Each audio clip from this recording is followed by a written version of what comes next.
So very good morning my dear students. आज हम एक नया टॉपिक स्टार्ट करने वाले हैं, एक नई यूनिट स्टार्ट करने वाले हैं, दैट इज़ HTML। ये काफ़ी इंपॉर्टेंट है उन लोगों के लिए जिन्हें प्रोग्रामिंग अच्छी लगती है या कोडिंग करना अच्छा लगता है। HTML जो होता है, बेसिकली हम इंट्रोडक्शन की अगर बात करें तो HTML होता क्या। पहले मैं आपको डेफिनेशन दिखा देता हूँ, फिर हम HTML के बारे में बात करेंगे। चलिए, जैसे जानते हैं आप HTML पे आप कुछ भी सर्च करते हैं। आपने इंटरनेट पे सर्च किया गूगल लिखने के बाद गूगल का एक बहुत बड़ा पेज आ जाता है। उसमें एक सर्च बॉक्स होता है, उसमें आप कुछ भी सर्च करते हैं। जो पेज देख रहे हैं, वो जो पेज क्रिएट किया गया है वो HTML से ही क्रिएट किया गया है। HTML का फुल फॉर्म होता है hypertext markup language. It's allow the user to create and structure section, paragraph, headings, links and blockquotes for web pages and applications. तो वेबसाइट के अंदर वेब पेजेस जो होते हैं उन्हें बनाने के लिए HTML का यूज़ किया सकता है। इसका फुल फॉर्म होता है हाइपरटेक्स्ट मार्कअप लैंग्वेज। देखिए, इसे कहते हैं हाइपर टेक्स्ट क्यों कहते हैं, क्योंकि ये हाइपर मतलब उच्च स्तरीय, टेक्स्ट मतलब अक्षर, उच्च स्तरीय अक्षर इसमें लिखे जाते हैं, इसलिए ये हाइपर टेक्स्ट कहलाता है। और मार्कअप लैंग्वेज है क्योंकि मार्क आता है, तो ये मार्कअप लैंग्वेज। तो देखिए, इसे रिलेटिव मत कीजिए कि ये प्रोग्रामिंग लैंग्वेज है, ये प्रोग्रामिंग लैंग्वेज नहीं है, लेकिन उससे सिमिलर है। ये स्क्रिप्टिक लैंग्वेज, आप इसे बोलते हैं स्क्रिप्ट लैंग्वेज है। ठीक है, it's not a programme language. हमको इसमें कोई प्रोग्राम नहीं बनता, ये स्क्रिप्ट लैंग्वेज है क्योंकि ये पेज डिज़ाइन करता है। लेकिन ये भी एक लैंग्वेज ही की तरह होता है, इसलिए आप इसे, ये आपकी डेफिनेशन है पूरी HTML की, इसे आप लिख लें। जिसमें हम HTML बेसिकली टैग्स और एट्रीब्यूट्स का यूज़ किया जाता है, जिसके हम बाद में धीरे धीरे प्रैक्टिकल सेशन में पढ़ेंगे कि HTML में टैग्स और एट्रीब्यूट्स क्या होते हैं। इन्हीं की यूज़ से हम पूरा HTML पेज क्रिएट करते हैं। तो आपकी ये डेफिनेशन पूरे HTML की लिख लें और इसका फुल फॉर्म जरूर याद रखें कि it's very most important hyper text markup language. ठीक है। और व्हेन वर्किंग इन HTML जब भी आप कोई पेज बनाते हैं तो पेज क्रिएट होता है ब्राउज़र में। ब्राउज़र वो एप्लीकेशन होती है जहां हमारा इंटरनेट एक्सेस होता है। अब देखिए, अगर बात करें कि HTML किसने बनाया था, तो उसका श्रेय जाता है मिस्टर टिम बर्नर ली। इन्होंने ही HTML लैंग्वेज की खोज की थी। इन्हीं के द्वारा आज हम इतने एनिमेशन देख पाते हैं। कोई वेबसाइट ओपन करते हैं, उसमें इतने कलर्स होते हैं, इतने एनिमेशन होते हैं, कुछ टेक्स्ट के कुछ क्वालिटीज़ होती हैं, बहुत तरह के ग्राफिक्स यूज़ होते हैं। तो वो सब पॉसिबल हो पाता है किसी भी वेबसाइट को अट्रैक्टिव लुक देने के लिए। बहुत ही, हम जो बोलते हैं अच्छे एनिमेशन लुक या ग्राफिक लुक, कलर बहुत अच्छा जाता है, एनिमेशन आते हैं, कहीं पे क्लिक करते हैं दूसरी विंडो खुलती है, अच्छे एनिमेशंस खुलते हैं, वो पूरा पॉसिबल होता है HTML से ही। अब HTML काम कर सकता है। देखिए, हम देखते हैं HTML documents or files that end with the HTML। देखिए, अब HTML हम कहाँ बना सकते हैं, कहाँ पे लिख सकते हैं, इसके लिए अलग से आपको प्लेटफॉर्म ले लेना पड़ता है, अलग एप्लीकेशन नहीं लेनी पड़ती। अगर बेसिकली हम बात करें तो HTML हम लिख सकते हैं हमारे नोटपैड में। तो नोटपैड जो होता है वो कि हमारा बेसिक सॉफ्टवेयर होता है, जो कि हर कंप्यूटर्स में हमारे साथ इन्वॉल्व रहता है। ये माइक्रोसॉफ्ट की तरफ से दिया जाता है, ये हमारे सभी पीसीस में आपको मिलेगा नोटपैड। तो ये नोटपैड में आप जो भी प्रोग्राम में हम जो कोडिंग दिखाएंगे वो आप करेंगे, और सिंपली उस फाइल को जब सेव करते हैं तो फाइल के नाम के साथ एक्सटेंशन हमें देना पड़ता है .html। तो वो हमारा HTML में ओपन या सेव हो जाता है।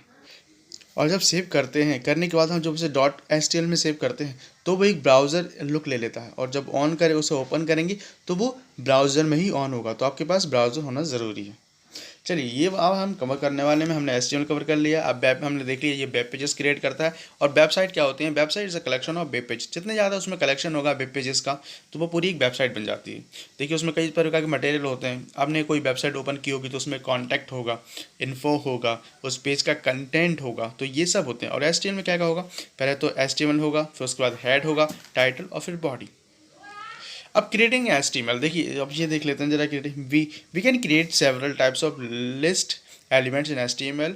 These list are included with in the body text of HTML। अब देखिए, HTML जो भी कंटेंट लिखते हैं, टेबल बनाते हैं, एनिमेशन देते हैं, पिक्चर बनाते हैं, वीडियो लगाते हैं, ऑडियो लगाते हैं, तो वो सभी एक टैग होता है बड़ा सा, उसे बोलते हैं बॉडी टैग, जिसके हमने प्रीवियस अभी देखा था। वो बॉडी टैग में ही सब यूज़ होता है, सभी कंटेंट बॉडी टैग के अंदर यूज़ होता है। और जो आप देख रहे हैं लिस्ट आइटम टैग, LI क्या होता है, लिस्ट आइटम टैग होता है जब मान लो हमने HTML में पेज कोई लिस्ट लगाई, उसने हमने नंबर 1 दिया, नंबर 1 दिस, नंबर 2। तो लिस्ट को किसी ऑर्डर में जमाना, या नंबर फॉर्मेट में हो या रोमन फॉर्मेट में हो, तो ये लिस्ट आइटम से ही पॉसिबल हो पाता है। देखिए, हम बिना कोडिंग के HTML में कुछ भी नहीं लग सकते, इसलिए एड टैग्स और एट्रीब्यूट्स का यूज़ किया जाता है। ये भी एक एट्रीब्यूट्स है जिसको बोलते हैं LI, मतलब लिस्ट आइटम। चलिए, दूसरा देख लेते हैं। पहले आप देखिए इस तरह से हमने एक कोडिंग किया। आप जो पहला देख रहे हैं लेफ्ट हैंड में, ये हमारी कोडिंग है। इस तरह से नोटपैड में लिखा जाता है। पहले HTML लिखेंगे हम, उसके बाद फिर अब जो दोनों साइड एरो देख रहे होंगे, ये हमारे करली ये ब्रैकेट्स होते हैं, इन्हें हम लगाते हैं तभी हमारा एक टैग कहलाता है। पहले हमने HTML लिखा, उसका टाइटल लिखा, टाइटल उस पेज का नाम। फिर देखिए टाइटल में इसने क्या लिख दिया, creating a list with li। तो इसका पेज के ऊपर जो दिखेगा वो उसका टैग दिखता है। उसके बाद आप देख रहे होंगे यहाँ पे बॉडी में ही सब कुछ होता है। बॉडी टैग देने के बाद हमने यहाँ पे लगाया लिस्ट आइटम, H2 दिखा। H2 मतलब होता है H मतलब होता है हेडिंग। अब हेडिंग 1 2 3 4 5 6 तक जा सकती है। H मतलब थोड़ा बड़ा, 2 मतलब थोड़ा छोटा, 3 मतलब और छोटा, ऐसे 6 तक बहुत छोटे साइज में टेक्स्ट आ जाते हैं। टेक्स्ट का साइज हेडिंग से ही होता है, 1 से लेकर 6 तक होता है। अब देखिए बॉडी टैग में इसने लिस्ट आइटम भी लगाया है। लिस्ट आइटम वही है, एप्पल दिया, फिर मैंगो दिया, फिर बनाना दिया। देखिए अब मैंने UI लगाया, यहाँ पे लगाने के बाद LI लगाने के बाद यहाँ पे हम जो देख रहे हैं डॉट में नंबर्स आ गए हैं। तो यही यूज़ होता है लिस्ट आइटम का, अपने लिस्ट को एक फॉर्मेट में डाल देता है। देखिए यहाँ पे डॉट फॉर्मेट में डाल दिया, नंबर्स फॉर्मेट ही ले सकते हैं। चलिए नेक्स्ट देख लेते हैं। अब हमारा ऑर्डर लिस्ट होता है। पहले हमने अनऑर्डर लिस्ट के बारे में किया, अब ऑर्डर लिस्ट। अब देखिए ऑर्डर लिस्ट क्या होती है, अभी हमने डॉट में देखा। अब हम चाहते हैं हमारे नंबर फॉर्मेट में आए, तो नंबर फॉर्मेट के लिए यही काम होता है। अब इसकी डेफिनेशन के लिए ऑर्डर, अब किसी भी लिस्ट को ऑर्डर लिस्ट फॉर्मेट में जमाने के लिए 1 2 3 में जाने के लिए, रोमन में जाने के लिए ऑर्डर लिस्ट का यूज़ किया जा सकता है। देखिए पहले देख रहे हैं आप, यहाँ पे कोडिंग देख सकते हैं। तो यहाँ पे ये कोडिंग दी है हमने, यहाँ पे ऑर्डर लिस्ट लिखा है OL, इसको टैग लिखने के बाद LI में पहले लिस्ट आइटम। देखिए ऑर्डर लिस्ट लिखने के बाद लिस्ट आइटम लिखना आपको जरूरी है। ये हम प्रैक्टिकल में समझेंगे, ये फिर थ्योरी देख लीजिए, फिर आपको प्रैक्टिकल में ये समझ में आएगा कि ऑर्डर लिस्ट लगाने के बाद इसने लिस्ट आइटम LI क्यों लगाया। ऑर्डर लिस्ट अनऑर्डर लिस्ट के बाद लिस्ट आइटम देना जरूरी है, क्योंकि लिस्ट है। देखिए लिस्ट आइटम हमने पहले एप्पल दिया, फिर LI मतलब लिस्ट आइटम, फिर मैंगो दिया, फिर LI मतलब लिस्ट आइटम हमने दिया बनाना। तो ऑर्डर लिस्ट में लगाया था ये, इसलिए नंबर फॉर्मेट में आ गया। जो पहले हमने डॉट में लगाया था तो वो अनऑर्डर लिस्ट में था, UI में था। पहले हमने OL लगाया, फिर उसके अंदर LI लगाया, फिर एप्पल लिखा। तो ये हम प्रैक्टिकल में समझेंगे, फिलहाल आप थ्योरी नोट कर लीजिए फाइल में। देखिए बेसिक सा नॉलेज हम ले रहे हैं बस। यहाँ पे हमने लिस्ट आइटम लगाया, OL लगाया, ऑर्डर लिस्ट।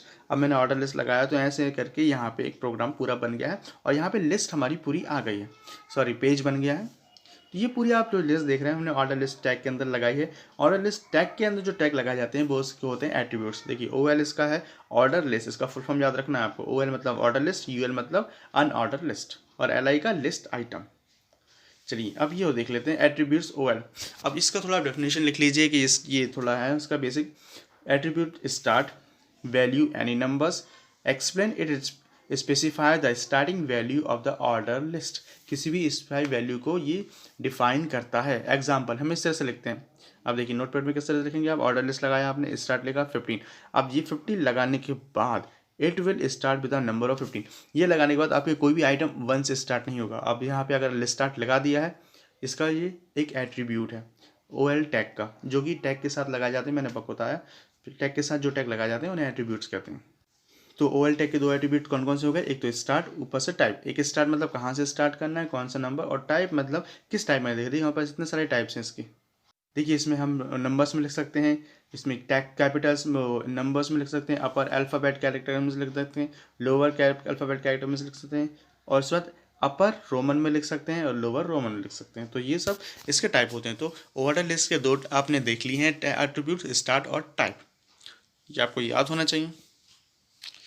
अनऑर्डर लिस्ट, इसी प्रकार का अनऑर्डर लिस्ट हमने बात की थी। जब लिस्ट आइटम होते हैं तो नंबर से स्टार्ट ना होकर डॉट से स्टार्ट हो सकते हैं, वो कुछ अलग साइन से स्टार्ट हो सकते हैं। इसकी डेफिनेशन है an unorder list a type of list which display the item in the list without any sequence. बिना सीक्वेंस के आते हैं, कोई भी बुलेट्स आ सकती हैं इसमें, bullets from that why it's also called bullet list. इसलिए अनऑर्डर लिस्ट को बुलेट लिस्ट भी कहा जाता है।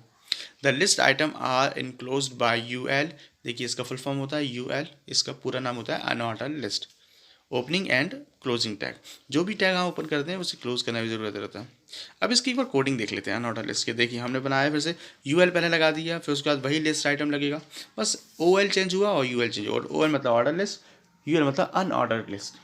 देखिए यहाँ पे लिखा और यहाँ पे डॉट डॉट में बुलेट्स आ गई हैं। तो यही काम होता है, हमने सभी काम किए बॉडी टैग में। फिर UL लगाया मतलब अनऑर्डर लिस्ट लगाया, फिर अनऑर्डर लिस्ट के अंदर हमने एट्रीब्यूट्स लगाया LI मतलब लिस्ट आइटम 3 लिख दिए, और उसके बाद 3 लिखने के बाद हमने ब्लॉक बंद किया अनऑर्डर लिस्ट को, फिर बॉडी को बंद किया, फिर टैग को बंद किया। तो इस तरह से लिखा जाता है। ये आपको प्रैक्टिकल में समझ में आएगा। फिलहाल थ्योरी में हम एक बेसिक नॉलेज ले रहे हैं कि HTML होता क्या है, इसमें टैग्स का कैसे यूज़ किया जाता है, कौन से सॉफ्टवेयर हम यूज़ कर सकते हैं। इसमें बेसिक में हम इसका ओनली अभी हम नोटपैड का यूज़ करेंगे। ये आप सब इन चीज़ों को फेयर कर लें, किस तरह से प्रोग्रामिंग की जाती है, स्क्रिप्ट लिखी जाती है। तो HTML is a script language. ये देखिए, इसकी अनऑर्डर लिस्ट के भी एट्रीब्यूट्स की हम बात कर लेते हैं। अनऑर्डर लिस्ट के एट्रीब्यूट्स एक कौन कौन से होते हैं? एक ही एट्रीब्यूट होता है इसका, टाइप। देखिए टाइप में हम किसका क्या देख सकते हैं? बुलेट्स देख सकते हैं, सर्कल दे सकते हैं, डिस्क दे सकते हैं, ऑल्सो ये भी एक वैल्यू होती है, और स्क्वायर दे सकते हैं। ठीक है, स्क्वायर में दे सकते हैं, बुलेट्स में दे सकते हैं, और सर्कल। तो अनऑर्डर लिस्ट का एक ही एट्रीब्यूट्स होता है, that is type, that is called type. ये इसका फॉर्मूला भी, इसे भी आप फेयर कर लें, इज मोस्ट इंपॉर्टेंट।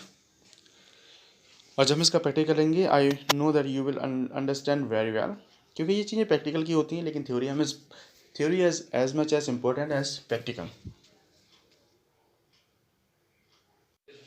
तो चलिए हम यहाँ पे थ्योरी ख़त्म करते हैं, नेक्स्ट सेशन में प्रैक्टिकल में मिलेंगे। Till then